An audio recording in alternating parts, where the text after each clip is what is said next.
대제사장들도 서기관들과 장로들과 함께 희롱하여 이르되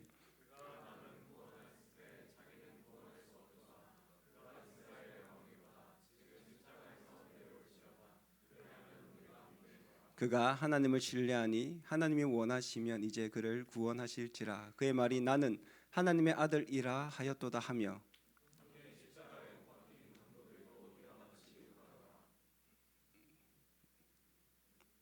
네, 넘겨주세요. 네, 제6시로부터 온 땅에 어둠이 임하여 제9시까지 계속되더니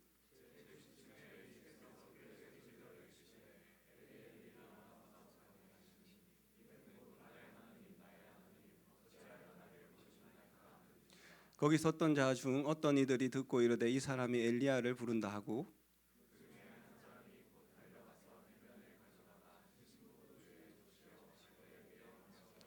그 남은 사람들이 이르되 가만두라 엘리야가 와서 그를 구원하나 보자 하더라. 네, 뭐가 안 맞군요. 예, 자, 이에 성소 휘장이 위로부터 아래까지 찢어져 둘이 되고 땅이 진동하며 바위가 터지고 예수의 부활 후에 그들이 무덤에서 나와서 거룩한 성에 들어가 많은 사람에게 보이니라. 백부장과 및 함께 예수를 지키던 자들이 지진과 그 일어난 일들을 보고 심히 두려워하여 이르되 이는 진실로 하나님의 아들이었도다 하더라. 아멘. 예, 보통 청년부 설교 때는 이렇게 본문이 길지 않은데 오늘 첫 시간이라서 이래 길었다라고 조금 생각해 주시기 바랍니다. 저는 오늘부터 하나의 청년부랑 같이 사역하게 된 김창곤 목사입니다. 청년들 중에는 이미 뭐 초등부 이렇게 교사하면서 우리 GSM 딱 중간에 딱 계셔갖고 눈에 팍 이렇게 띄는데 초등부 교사하면서 이미 익숙한 우리 청년들도 좀 있고 그리고 금요 찬양 때 같이 또 반주로 이렇게 같이 사역했던 그런 사람도 있는데 대부분은 그죠 우리 청년들 대부분은 멀리서 저를 지나가면서 저 목사님인가 아닌가 고민하면서 인사해야 되나 말아야 되나 뭐 그렇게 생각하면서 지나가지 않았습니까, 그죠? 제가 길거리에서 몇 번 봤거든요. 분명히 우리 교회 청년 같은데, 우리 교회 청년인데, 내가 교회에서 봤는데 분명히 나를 알지는 못하겠죠. 예. 그런데 나도 인사해야 되나? 그도 인사해야 되고 아무튼 대면 하다가 어설프게 이렇게 지나가는 그런 경우도 있었고 한 번은 또 그때 차가 에쿠스 차가 청년이 있더라고요. 그래서 제가 90도로 인사했거든요. 이렇게 딱 집사님인 줄 알고 사실은. 예, 그래서 청년이 딱 나오는 거예요. 그래 너가 너무 정중하게 인사했나 이런 어떤 조금 마음에 좀 상처 안 받으셨을까 이런 생각도 조금 했는데 아무튼 오늘부터 좀 어설픔을 버리고 같이 인사하고 또 같이 친하게 그리고 행복한 공동체를 세워가길 축복합니다. 네, 아멘입니까? 네. 여러분 어떤 공동체를 꿈꾸고 있습니까? 지난주에 제가 잠시 저 뒷자리에서 여러분 예배 드리는 것을 한번 보았는데 우리 애강 한알 청년부가 참 행복한 공동체고 참 아름다운 공동체라는 그런 생각이 들었습니다. 앞에 나와서 이제 파송할 때 태인 형제였나요? 예, 호주에서 맞죠? 우리 하나의 공동체를 생각하면서 약간 이 감정을 끄집어 오르려고 하는 뒤에서 막 욕하더라고. 막 뒤에서 막 디스해. 야, 뭐 니 빨리 나가 뭐 이런 식으로. 야, 이 건강한 공동체다. 진정 디스를 할 수 있는 공동체구나. 이거 디스를 해도 상처를 안 받는 같이 웃을 수 있는 그런 공동체가 우리 청년부 공동체구나.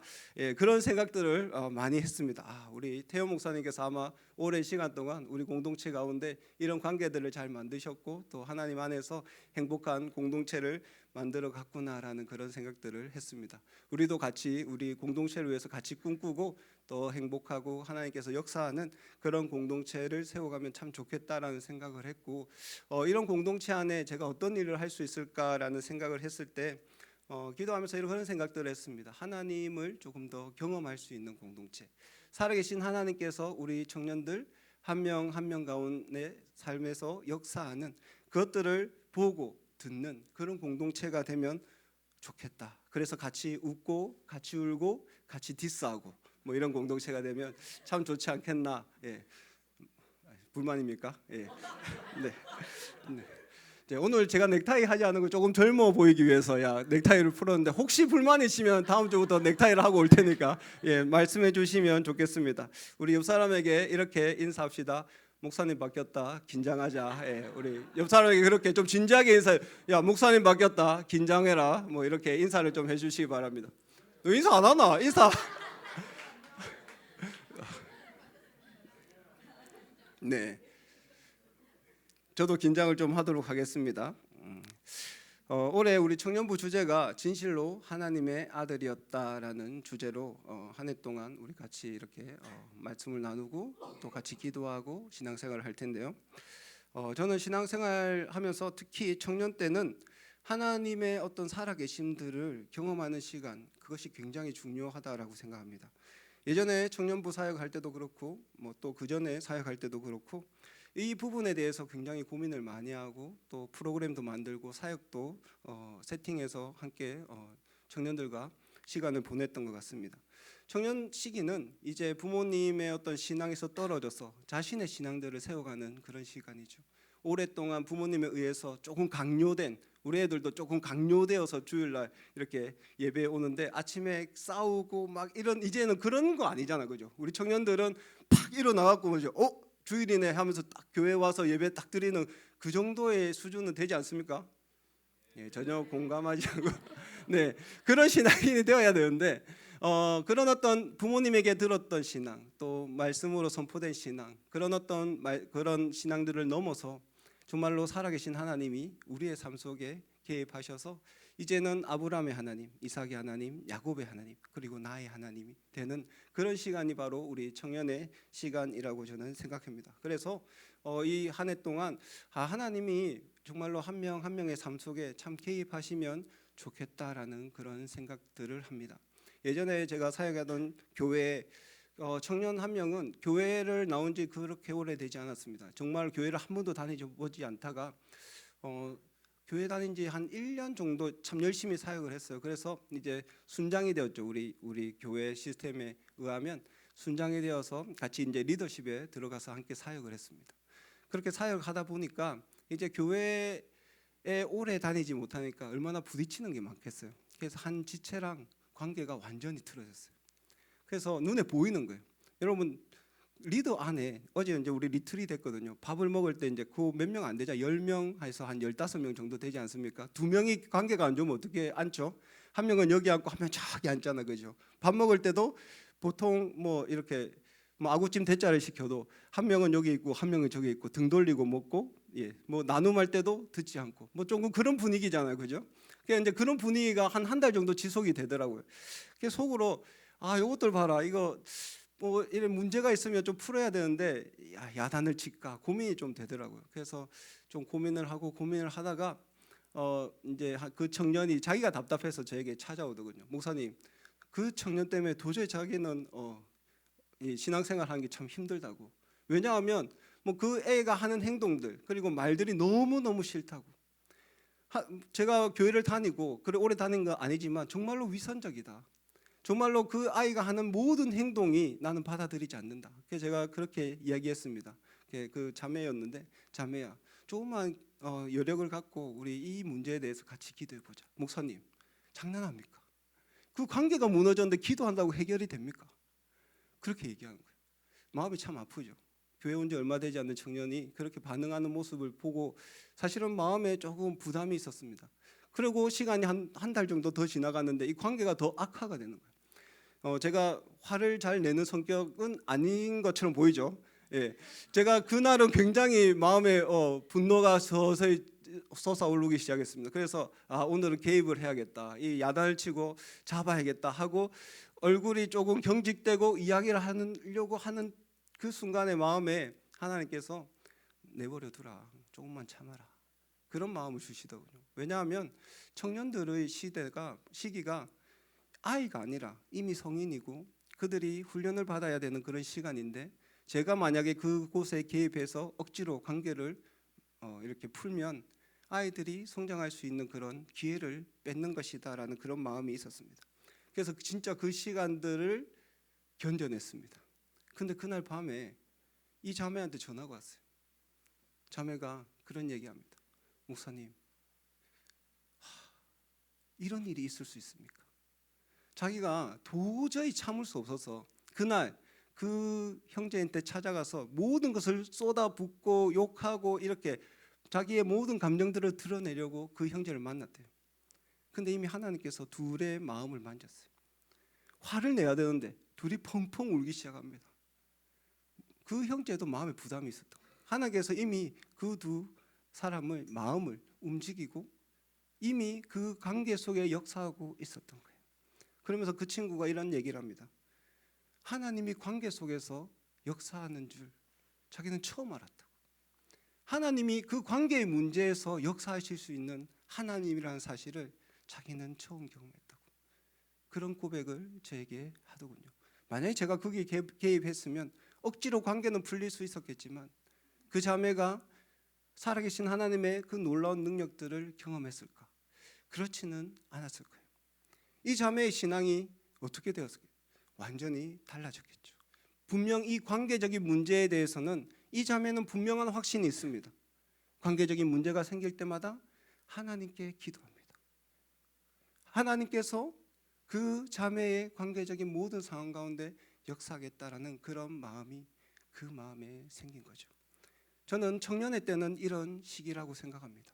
우리가 신앙생활을 할 때 우리가 살아가는 모든 영역, 관계, 금전적인 부분, 직장을 구하는 부분, 모든 영역 가운데 살아계신 하나님께서 나에게 역사하는 그 간증을 만들어가는 시대, 그것이 바로 청년의 시기라고 생각합니다. 오늘 본문을 보면 예수님을 하나님의 아들이라고 입에 올리는 몇몇 종류의 사람들이 있습니다. 먼저는 대제사장, 서기관, 장로들입니다. 우리 오늘 말씀을 잠깐 볼까요?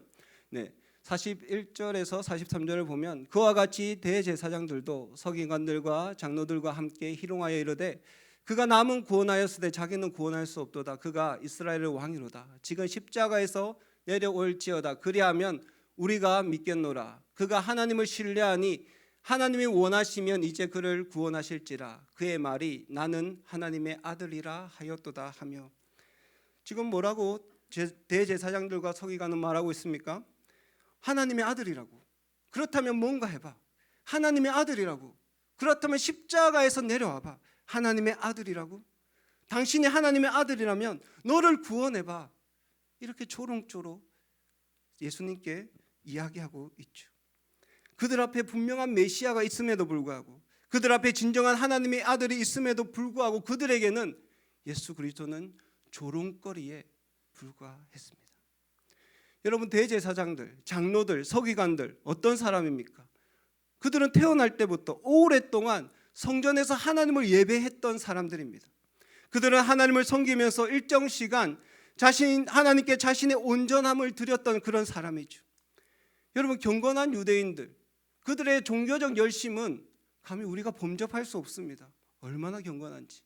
자신이 정했던 율법에 있는 모든 것들을 지키며 살아가는 자들이 바로 장로들, 대제사장들, 서기관들입니다. 그들은 태어나서부터 부모가 그들에게 가르쳐준 그 율법대로 신앙생활했던 그런 사람들이죠. 하나님을 위해서 종교적 행위, 전통을 따르는 그런 열심은 어떤 사람보다 뛰어났던 사람들, 그런 사람들 앞에 예수 그리스도가 있었는데도 불구하고 그들은 진정한 진리, 율법이 말하는 그 메시아 예수 그리스도를 조롱거리 정도로 생각했던 것입니다. 그들 앞에 예수는 나약한 청년에 불과합니다. 그들 앞에 예수는 그들의 힘으로 그의 목숨을 죽일 수 있는, 정말로 세상 속에서 힘없는 그런 한 청년에 불과했습니다. 예수를 따르는 그 많은 제자들 다 도망가 버렸죠.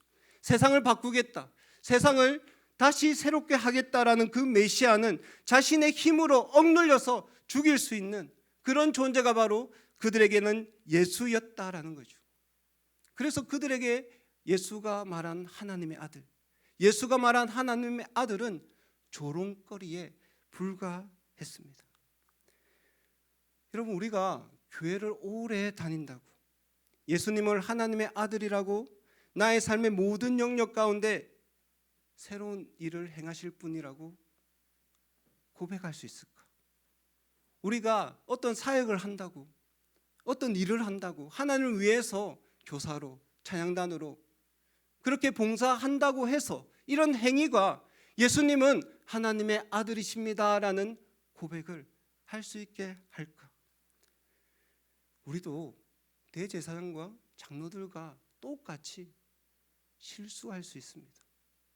우리는 하나님을 위해서, 예수님을 위해서 주의를 지키고 어떤 행동을 하지만 우리 역시 우리 눈앞에 있는 진실한 하나님의 아들 예수가 우리의 삶의 영역에 역사한다, 우리의 삶의 모든 영역 가운데 왕이 되신다라는 사실을 부인하며 살 수 있다라는 것입니다. 대제사장과 서기관들은 또 성경에 관해서는 전문가들이었죠. 유대인들은 어려서부터 모세오경을 외웁니다. 선조들의 가르침대로 그들은 율법을 암송하고 암기하고 율법 중심의 삶을 살아가게 되죠. 율법에 통달한 사람들입니다. 하나님의 지식은 굉장히 많은, 하나님이 어떤 분이라는 것은 율법 가운데서 분명하게 알고 새겼던 사람이 바로 유대인들입니다. 하지만 예수님은 이 유대인들, 대제사장들, 서기관들을 이렇게 평가하십니다. 우리 27절 말씀 같이 읽어볼까요? 시작.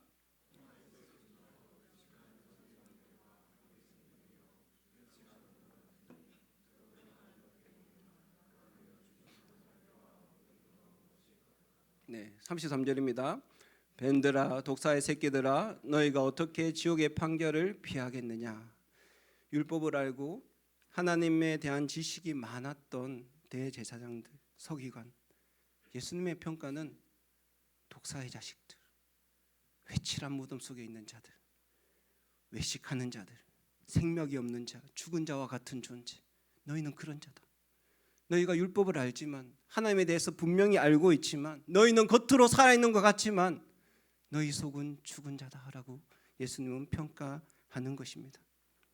하나님에 대한 지식이 참 많이 있었지만 그 지식이 자신의 믿음이 되지 않았던 것이죠. 그들은 지성으로 자신을 화려하게 치장하고 포장하고 있지만 그 속에 예수 그리스도의 생명은 없었던 것입니다.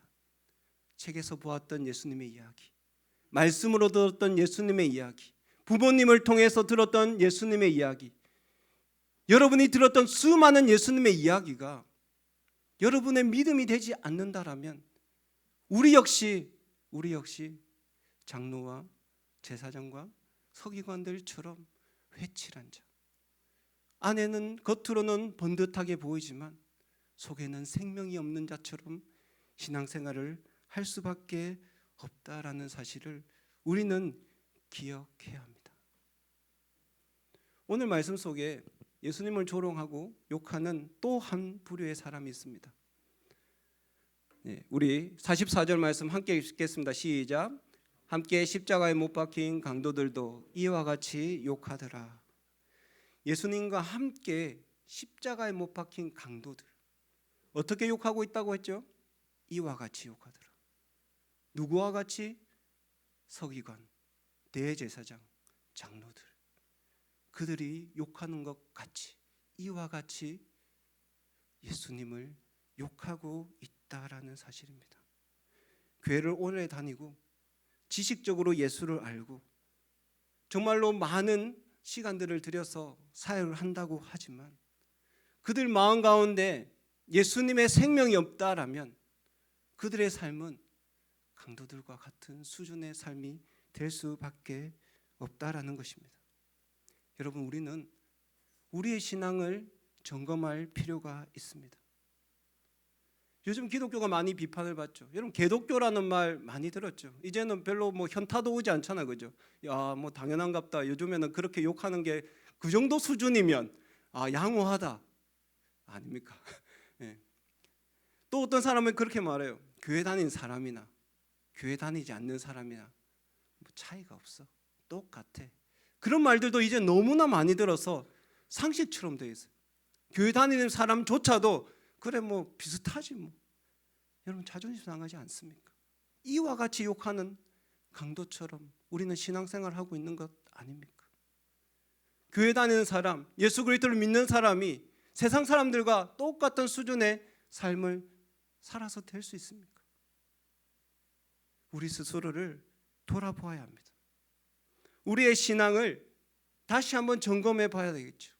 강도와 같은 우리의 신앙이 아니라 정말로 하나님의 예수 그리스도가 하나님의 아들이라는 진정한 고백을 할 수 있는 믿음의 사람이 되어야 하는 것입니다. 청년 여러분, 더 이상 우리 입술에서 나오는 예수님은 누군가에게 들은 예수님이 아니라, 누군가의 경험된 예수님이 아니라 나의 예수님이 되기를 축복합니다. 살아계신 그 예수님이 여러분 삶에 들어가 주셔서 여러분 삶의 모든 영역 가운데 역사하셔서 재정적인 문제, 그곳에 예수님이 역사하시고, 직장을 구하는 문제, 그곳에 예수님이 역사하시고, 시험을 준비하는 친구들도 있겠죠. 그 과정 가운데 역사하시고, 관계적으로 어려운 분 있습니까? 그 가운데 역사하시고, 가족의 많은 기도 제목들이 있잖아요. 그 가운데 역사하시고, 아, 예수님이 진실로 하나님의 아들이었구나. 이런 고백을 하는 우리 청년들이 된다라면 우리 공동체 가운데 얼마나 풍성한 하나님의 이야기들이 흘러나오겠습니까? 저 몇 가지 간증하도록 하겠습니다.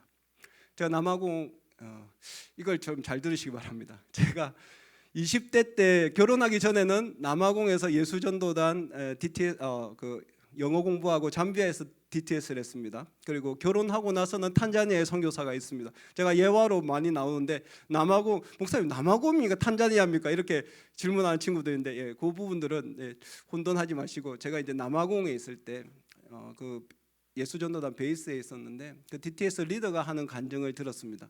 익명으로 우리 거기에 나오는 주인공은 우리 시영이와 예빈이로 하도록 하겠습니다. 알겠죠? 예. DTS 제자 훈련을 하면 보통 한 5개월 정도 과정인데 한 3개월 정도는 렉처 이제 강의를 듣습니다. 그리고 한 2개월 정도는 아웃리치를 가죠. 이제 외국으로 가든지 뭐 국내로 가든지 그렇게 합니다. 3개월 렉처 기간이 이제 강의 기간이 끝나고 이제 단기 선교로 가려고 하면 외국으로 가기 때문에 돈이 조금 많이 필요해요. 그때 그 팀이 마다가스카르로 이제 단기 선교로 가기로 결정을 하고 이제 같이 기도하면서 이제 자기 단기 선교비를 이제 모금하고 또 이렇게 지불해야 되는 그런 시간이었죠. 그런데 한 청년, 우리 시영이 같은 청년이 시영이가 그 예화입니다. 이게 시영이가 아니고 시영이 같은 청년 한 명이 돈이 없는 거야. 돈이. 그런데 자기는 가겠대. 단기 선교를 가겠대. 그러니까 리더 입장에서는 부담스럽잖아, 그지? 야 오지 마라 할 수도 없고 자기는 하나님께서 음성을 들었다고, 자기는 꼭 그 단기 선교에 가야겠다고 이렇게 계속 이야기하는 거야.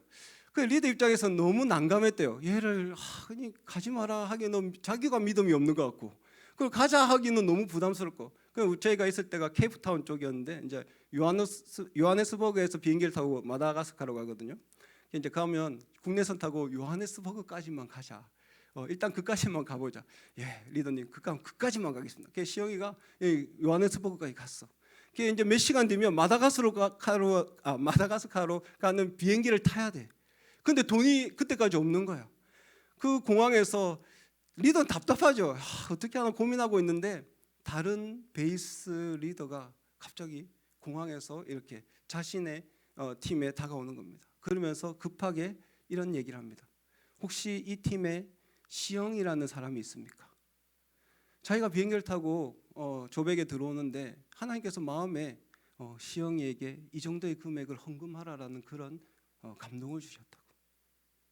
그래서 얼마를 줬겠어요? 딱 단기 선교비를 줬겠죠. 하나님께서 감동 주시는 그 금액. 그래서 시영이가 단기 선교를 가게 됩니다.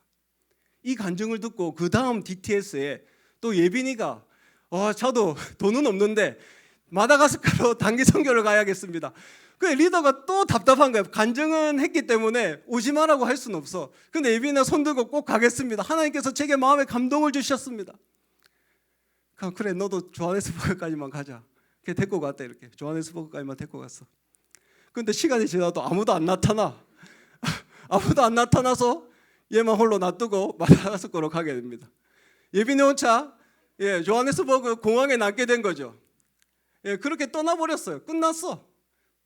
그런데 단기 선교팀이 선교를 마치고 돌아왔는데 요하네스버그 공항에 예빈 형제가 환하게 웃으면서 단기팀을 맞이합니다. 그리고 이런 얘기합니다. 자기가 DTS 하기 전에 자기 가정이 완전히 다 깨어져 있었다고. 아빠를 원수처럼 생각하고 엄마를 원수처럼 생각하고 있었다고. 자기는 절대로 집에 들어가지 않겠다 결심하고 이 훈련에 참석했다고. 근데 집이 조백이었는데 자기 혼자 남고 다른 팀이 다 가니까 갈 데가 집밖에 없잖아. 그래서 아빠에게 전화를 했대요. 진작 노임 받은 거지. 네. 농담이고 아빠가 받고 그렇게 집에 가서 깨어진 모든 관계들이 회복이 됐다. 그래서 환하게 웃으면서 그런 간증을 합니다. 여러분, 하나님께서는 재정적인 부분, 관계적인 부분, 그것 가운데 역사하십니다. 그런 경험들을 하셔야 돼요. 또 한 청년은, 이 친구는 신학교를 가려고 준비를 했던 친구인데 오랫동안 신학을 위해서 준비를 했기 때문에 직장을 구하는 것 생각을 못했어요. 직장 취업이 굉장히 늦어졌죠. 왜? 중간에 이제 신학을 포기하고 직장을 구해야만 했으니까.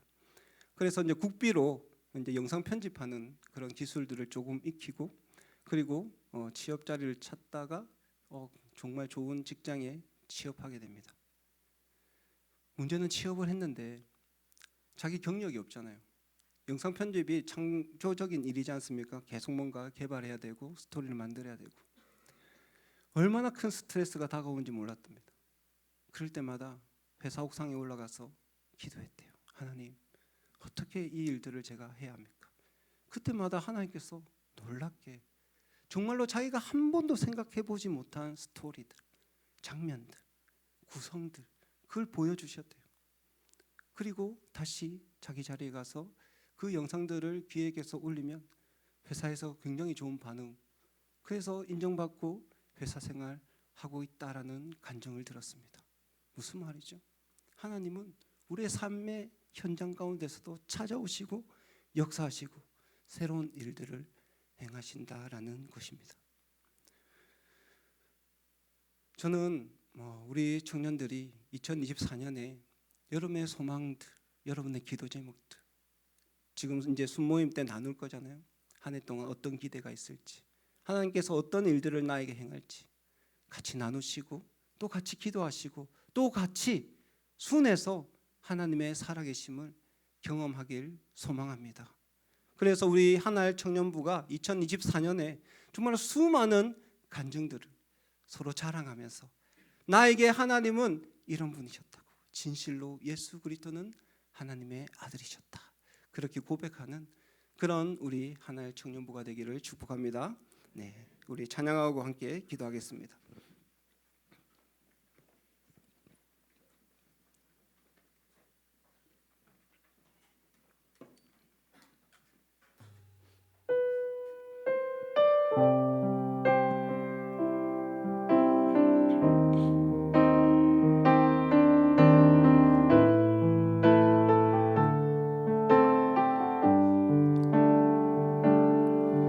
보라,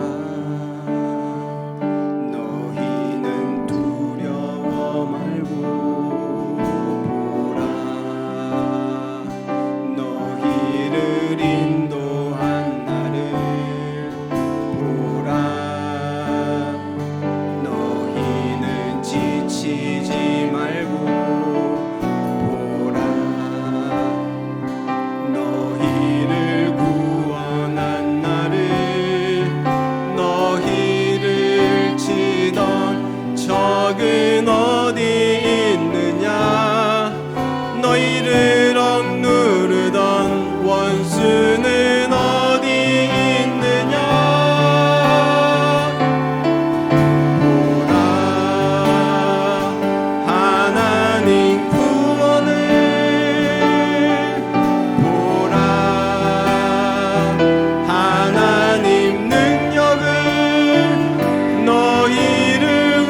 여러분에게 예수님은 어떤 분이십니까? 여러분의 삶 속에 정말로 모든 영역 가운데 예수님은 하나님의 아들이십니다. 모든 것을 할 수 있는 전능하신 분이십니다. 지금 나에게 있는 많은 문제 가운데 역사하셔서 하나님께서 일하시면 모든 것이 해결되고 응답받는 놀라운 일을 만드시는 새로운 길을 여시는 그런 하나님으로 고백하며 살고 있습니까? 여러분, 우리 하나님이 나의 왕이다라는 사실을 인정해야 합니다. 그 하나님을 우리 마음에 계속해서 초청하고 기도하며 부를 때 그분은 우리의 삶의 모든 순간 가운데 역사하십니다. 살아계신 하나님의 놀라운 능력들을 우리 가운데 나타내십니다. 말하지 않지만 여러분, 많은 소망이 있지 않습니까? 기도 제목들이 있잖아요. 답답함이 있지 않습니까? 풀리지 않는 많은 문제들이 있지 않습니까? 2024년 하나님께 기도하시길 바랍니다. 하나님, 정말로 살아계신 하나님께서 나의 삶의 모든 영역 가운데 임하여